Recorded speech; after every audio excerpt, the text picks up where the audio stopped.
Magandang umaga po sa inyong lahat. Ngayong umaga po ay magbibigay po tayo ng Zonrox sa mga natin, sa mga baby stags natin at saka mga baby pullets.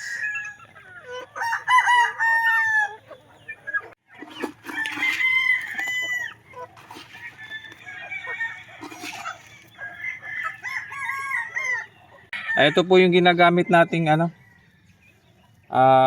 klase ng Zonrox para dito. Naglalagay lang po tayo ng isa, dalawa, mga 3 takip po ng Zonrox para sa ganito karaming tubig. Halu-haluin lang natin.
Ayun, bali ganun po tayo magbigay ng Zonrox dito.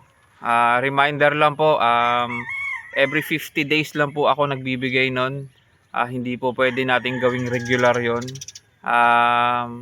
Isang rason din bakit medyo nagbigay na ako nun ngayon kasi galing po tayo sa matinding init.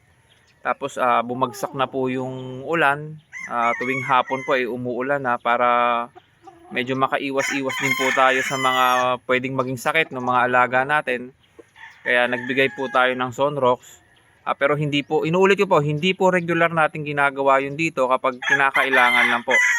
Bali, 2 sunod na araw lang po ang pagbibigay nun at mild lang po siya. Tansyahin nyo na lang po na mild po yung maibigay nyo. Wag po kayong mag-alala, safe po yun sa mga alaga natin dahil matagal ko na rin pong ginagawa yun dito.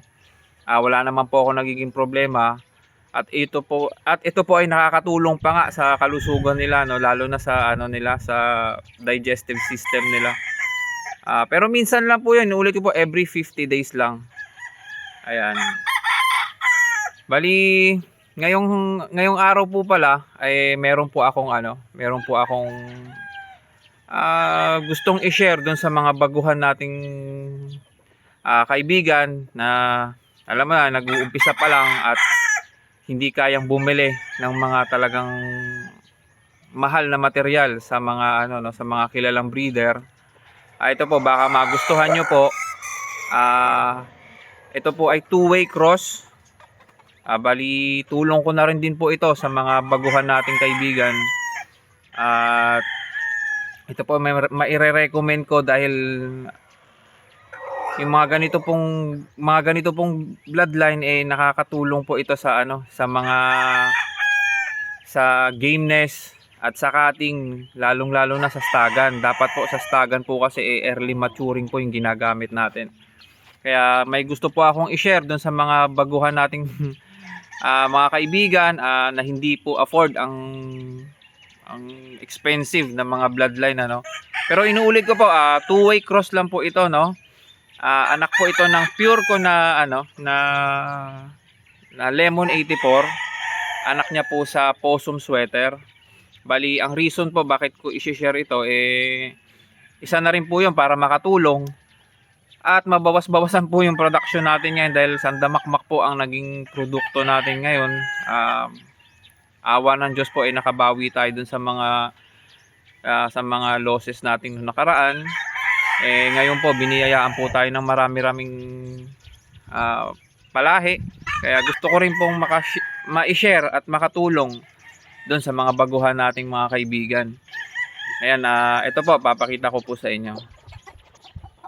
Ayan, bali ito po nulit ko po, ito po ay Lemon 84 na naka-cross po sa Possum Sweater. Ito po ay kaka 7 months lang.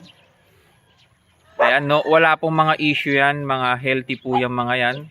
Magaganda po yung mga bone structure, magaganda po yung body structure niyan at yung mga tindig po nila maano na rin. Kaya na rin makipagsabayan dun sa mga mahal na mabibili natin sa mga breeder talagang sikat at sa mga expo. Ayan, kayo na po kumilatis kung nagugustuhan nyo po, i-message nyo lang po ako. At lang po yan, value meal lang po yan. Medyo tulong ko na rin po Nulit ko, tulong ko na rin po yan sa mga baguhan na gusto magkaroon ng mga quality linyada na hindi po afford ang presyo ng mga malalaking manukan. Ito po yung tatay ng 4 na pulet. Ito po pure na na Lemon 84. Ito po ang pinaka-paborito kong broodcock.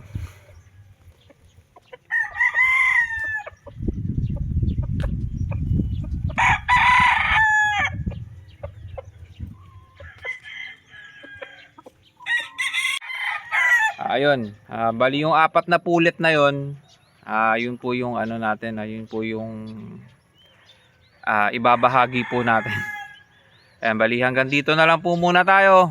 At salamat po sa panonood. At good luck po sa pagmamanok ninyo. At enjoy lang po tayo sa pagmamanok. Ingat po kayo.